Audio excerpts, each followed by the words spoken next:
Welcome back to the Bryk Breakdown. I'm Matt Bryk, your host. It is episode 34. Today is December 13th, Wednesday, 2023. We have now been through 14 weeks in the NFL season. It's just been crazy. A lot of injuries.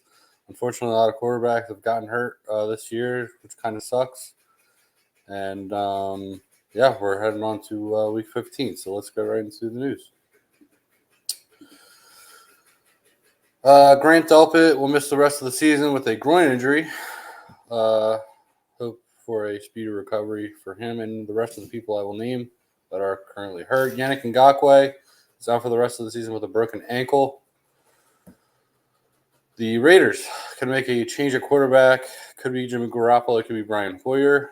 Not quite sure yet. I guess we'll see on I want to say they play Thursday. Is that right? Let me look. They do play Thursday. Okay. So tomorrow night, we'll see. The NFL has officially announced that they are going to have a international game in Brazil, along with Mexico, Germany, and London. So there will be a Brazil game next year. It will be an NFC team as the home team, is what I read. So there's that. The Browns defensive end they call him Agbo Okronkwo, is dealing with a torn pec that could be season ending. I'm not quite sure if they announced it yet. Wait, there could be breaking news. I'll just read what it says. It says that NFL executive Troy Vincent said today that the league will look into the play where the offensive player's fumble through the end zone equals a touchback. Whatever. Okay. All right, whatever. Instant reaction. Don't fumble the ball out of the end zone. What else do I have here? Justin Herbert, horrible. Another quarterback with an injury. I hate it all. Out for the year with his finger. Will undergo surgery. Nick Mullins to start at quarterback for the Minnesota Vikings Sunday or Saturday. It might be a Saturday game. They are. Okay. The Rams released Mason Crosby, the kicker. The Dolphins center Connor Williams tore his ACL on Monday Night Football. Brutal loss. Hope he gets back fully healthy next year. Patrick Mahomes went absolutely insane on the sideline after Sunday's game. I feel like if you don't know what I'm talking about, then you must be living under a rock. Basically, what happened was this. I believe it was 2nd and 10. The Chiefs were down, and not much time left, maybe a minute and a half. And play gets called. It's a live play. Mahomes to Kelsey, just, normal as ever. But what happened on this play was that Travis Kelsey threw the ball backwards. So I want to say it was Kadarius Toney. I don't actually remember if it was Kadarius Toney that caught the ball. I think it was. And then he went and scored a touchdown. However, Kadarius Toney was rather offsides on offense, which everyone can see. It's very obvious. And the play got called back. Simple as that. And Patrick Mahomes reacted in an immature way because he lost. And this is now the second game back-to-back they've lost, and they're blaming the refs for it. So, I mean, you can be great at football. That's fine. A lot of players, especially quarterbacks, are in this league. But when it comes to losing and you react in a poor manner, it takes away from everything. and I just don't think it's right. Just take the loss, man. You lost. To react that way isn't good for the league. It's not good for, kids looking up to you.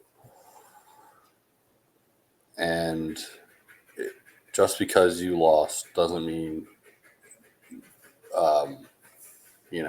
things need to be changed. And other teams get calls, no calls or bad calls. Other teams get bad calls. I'm not saying it was a bad call. They called it was the right call.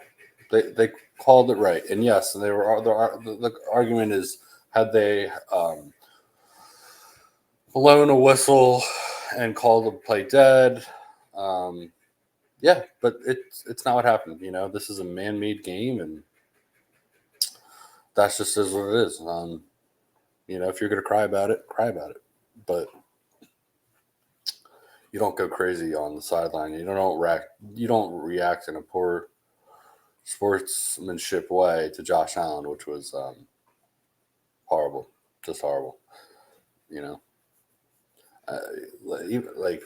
There's just so many examples of bad sportsmanship, and it's just like, okay, it's crazy. All right, I'm done. I'm gonna stop talking about it because it's not worth talking about anymore. What he did was wrong. Okay, Week 14 review. Let's get right into it. So, the Patriots beat the Steelers on Thursday Night Football, 21-18. The Tampa Bay Buccaneers beat the Falcons in a close one, 29-25. The Bengals beat the Colts, 34-14. The Browns beat the Jags, 31-17. The Jets shocked the world with a 30-6 win over the Houston Texans. Great win by the Jets. Unfortunately, I don't think their playoff odds are that great. The Ravens beat the Rams in overtime on a special teams play with a return for a touchdown. They won 37-31. The Bears found a way to beat the Lions at home, 28-13. The Saints beat the Panthers 28-6. Vikings beat the Raiders 3-0. The 49ers beat the Seahawks 28-16. The Bills beat the Chiefs 20-17. The Broncos beat the Chargers 24-7. The Cowboys beat my Philadelphia Eagles 33-13 on Sunday Night Football. The Giants beat the Packers 24-22 on Monday Night Football, and the Titans, an unbelievable comeback, 14 points in under 2 minutes or something. I think that's right. Which is never in a comeback, and it's 1 in 700 and whatever. It's, they won 28-27. Congratulations to them. I do think, I will say, yes, they are, they got the win. Congratulations to them. Great job. I just disagreed with the defensive offsides call. It looked like can't speak today. Looked like the defensive lineman shifted, and then the offensive lineman went, and they called it a defensive offside, defensive delay of game. Is that what they call it? Yeah, the defensive delay of game is what they called it. And I don't know. I didn't. I don't think that was a good call there. All right, that is it for the Week 14 review. Let's get into the DFS lineup of the week. If you have not tried out DFS, try it out. You can do it for free on DraftKings. That's what I do every week. I put in a couple of lineups completely for free, and you can win maybe a couple bucks, maybe $4, maybe $3. Who knows? Maybe a lot. I don't know. I've never won a lot. That would be nice. But these are DraftKings. Money values, I guess, is the way to say it. So my quarterback for the week is Matthew Stafford. He is 6,000.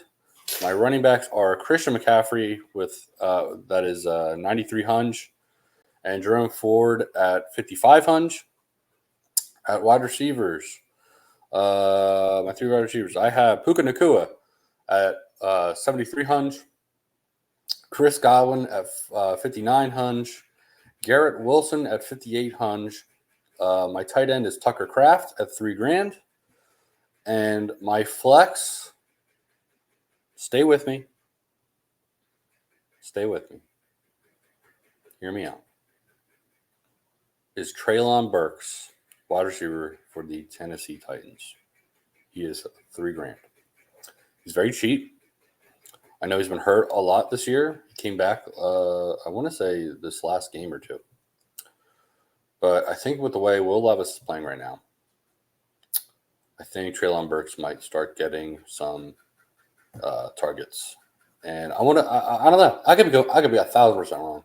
Of course I can. But I just like that Burks is cheap. And I think that he can have a game on Sunday. They play the Texans. It's a divisional rivalry. So, I'm going to go with Burks there on my flex at $3,000. And my defense is the Falcons at 3,600. Can't talk today. So that is the DFS lineup of the week. Try it out. Not sponsored by DraftKings. I should be. That'd be pretty cool. But I unfortunately am not. So try it out. DraftKings, DFS. Pretty cool. All right. Week 15 predictions.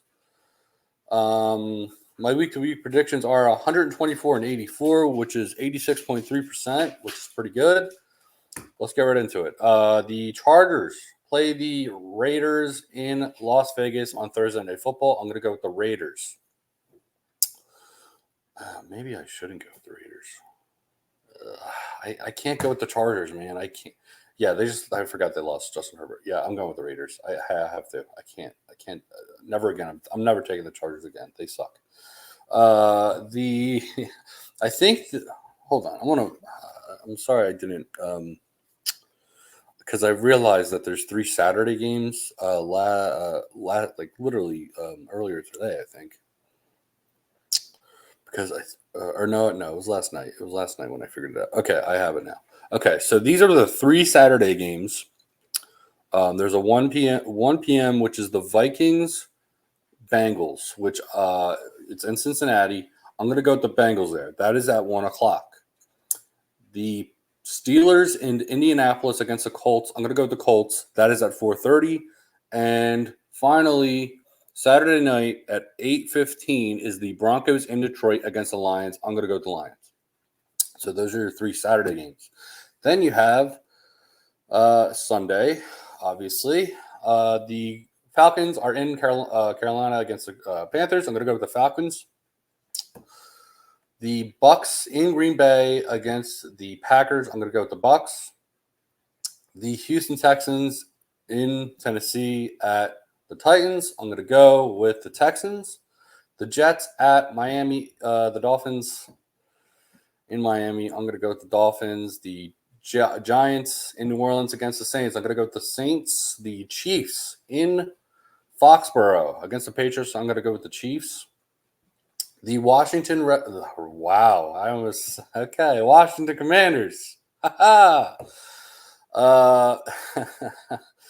Washington is in Los Angeles against the Rams. I'm going to go with the Rams.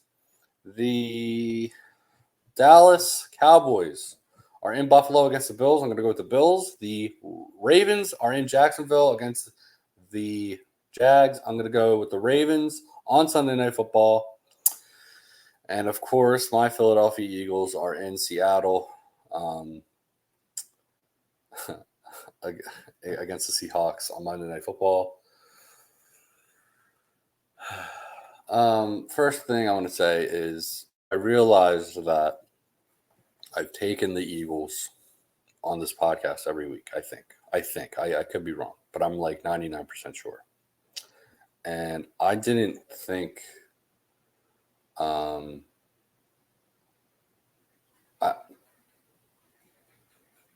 if you look back at the video where I did my off-season predictions, I had my Eagles going,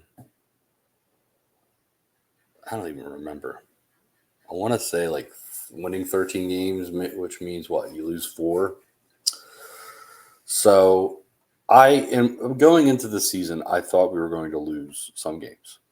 As the season progressed, I realized how great this team was. That's why I started picking them each week. Have I been right each week? Absolutely not, because they've lost now 3 games. But, and I'm explaining this because I don't want to sound like a homer. That's all. And if you say I'm a homer, I'm a homer. I'm fine with it.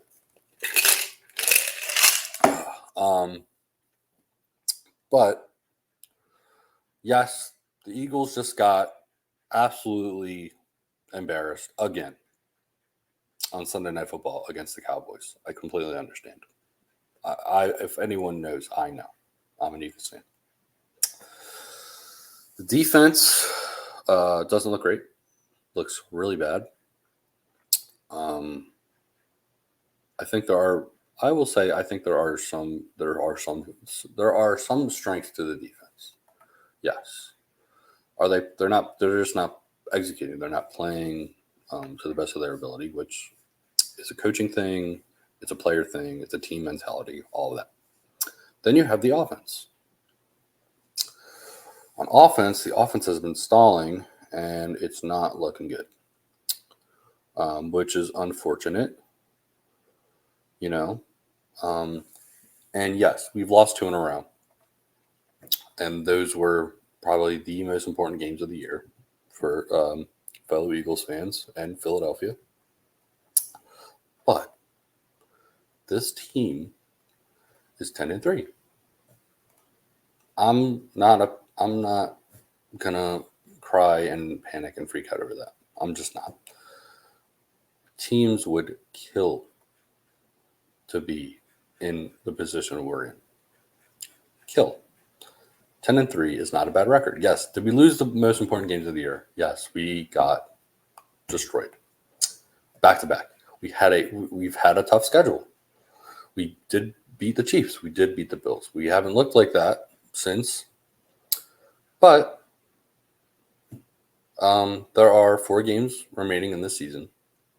The Eagles must win out the next 4. Seattle, Giants, right? Is it Giants first? Yes. Seattle, Giants, Cardinals, Giants. And, to have their best shot at getting the 1 seed, because right now they have the 5. And I think it's completely doable. Will it happen? I don't know. I don't think anyone knows. But change should I as of right now, if it were me, I'll say it. I don't care. If it were me, yes, you just got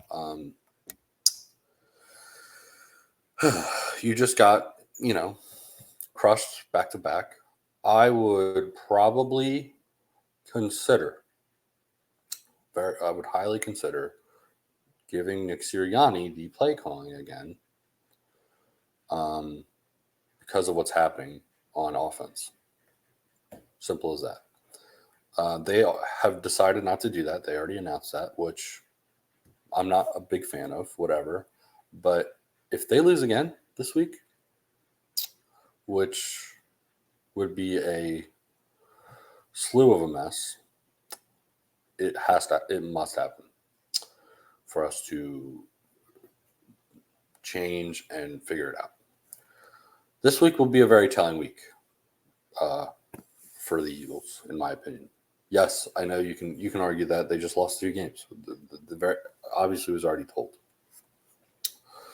But I think that when you lose those 2 games, you're obviously not in the best mental space, right? And you need to bounce back. So I think for them to bounce back and to win and beat Seattle would be a huge, huge thing to get this 4-game streak rolling. So, yes, I'm taking my Eagles this week against Seattle. I do think they will win. I think they will find a way to win, like they always have this season. And I think they will start climbing the mountain. Because when I looked at this so-called gauntlet, as what they're calling it, and people, to me, it seems like people are looking at it in different ways. This is the way I looked at it. when the season started. I looked at the gauntlet as after the bye week.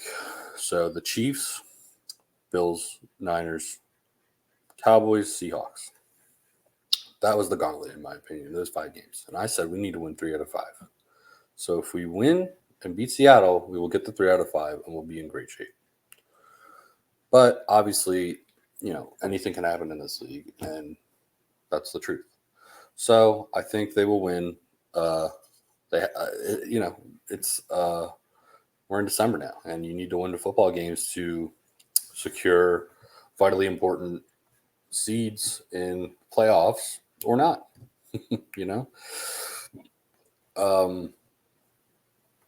I think they'll do it on Monday Night Football. I really do. And I think they'll start climbing the next 4 games, and we'll see how they do.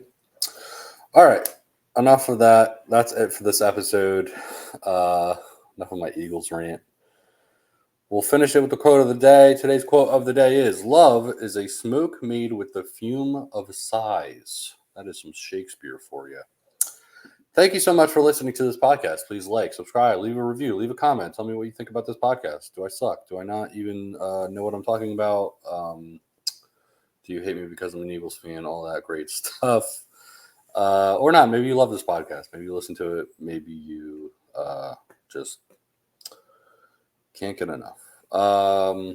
Leave a like, subscribe, all that good stuff. You can follow the podcast on Twitter, or if you call it X, at Bryk Breakdown, BRYK Breakdown, or you can follow my personal Twitter account at BrykMatt at BRYKMATT. Thank you so much for listening, and have a great day.